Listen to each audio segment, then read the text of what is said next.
हार्दिक पिछले कुछ महीने हार्दिक पांड्या होना आसान नहीं था, बहुत टफ रहे आपके लिए।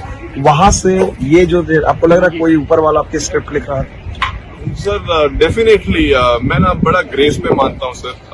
बड़ी सारी चीजें बोली गई, बड़ी सारी चीजें कही गई। किसी को 1% पता है नहीं हार्दिक पांड्या है कौन, लेकिन बातें सबने की है, कोई दिक्कत नहीं है।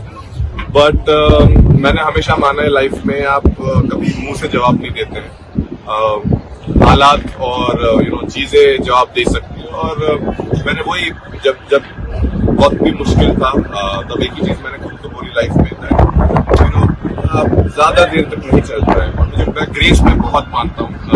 आप ग्रेसफुल रहे, हारिए जीतिए, ऊपर डाउन, अगर आप ग्रेस रखेंगे I think it is time for our fans or everyone else to learn as well that irrelevant क्या हो लाइफ में, एक तरीका, आई थिंक एक बेहतर तरीका भी ढूंढना पड़ेगा अपनी कंट्री में। और आई एम श्योर वो सेम लोग काफी खुश होंगे।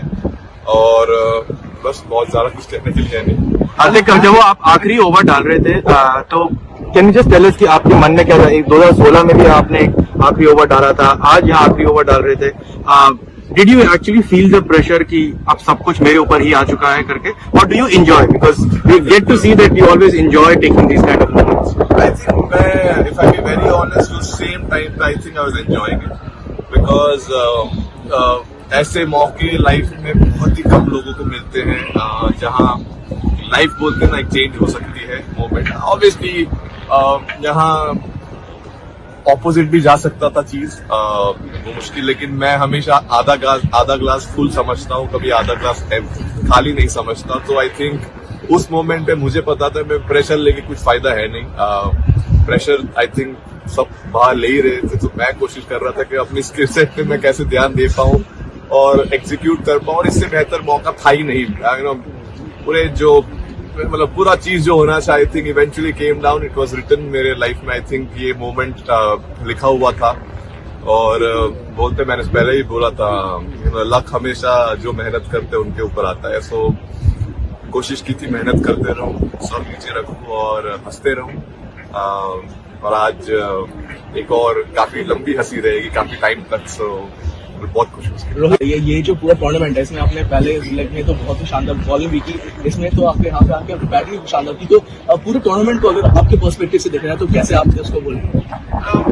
आई मीन अब तो जीत गए तो आई एम श्योर इवन मैंने अगर 0 भी किया हो तो मैं खुश होता, क्योंकि मैं हमेशा मानता हूँ कि अगर जब तक टीम जीत रही है इंडिविजुअल परफॉर्मेंसेस कुछ मैटर नहीं करते हैं डेफिनेटली। लेकिन अगर आप अच्छा करो और आपकी टीम अच्छा कर पाए, वो बहुत स्पेशल फीलिंग है। और ऑब्वियसली जब भी मौका मिला मुझे, it was great that I was able to do something, contribute कर पाए। और हमेशा आई थिंक मैंने क्रिकेट मेरा हमेशा ऐसे ही खेला है। जब भी मौका मिलता है आप करो, छोटा भी अगर रोल हो, अगर एक ओवर भी डालना है आपका बेस्ट एक ओवर डालने की कोशिश करो, उसमें मोमेंट्स बनते हैं। आई थिंक वो भी आज भी वैसा ही था। कोशिश थी कि एक बढ़िया ओवर डाले सिचुएशन के हिसाब से, और आई थिंक वहां से गेम चेंज हुआ और जहाँ थे वहां से जीत गए। How do you look at the road ahead? दो लेजेंड्स ने आज रिटायर किया है T20 से, कैसे दिखते 2026?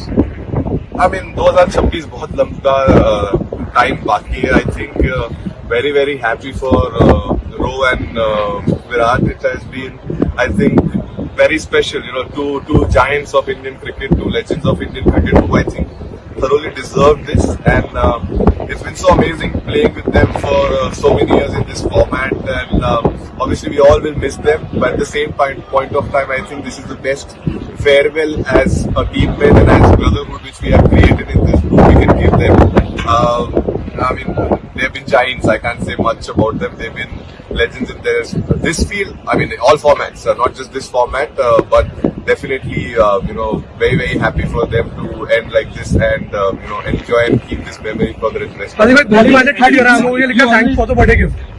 धोनी मैंने भी सोशल मीडिया पे लिखा है थैंक्स फॉर द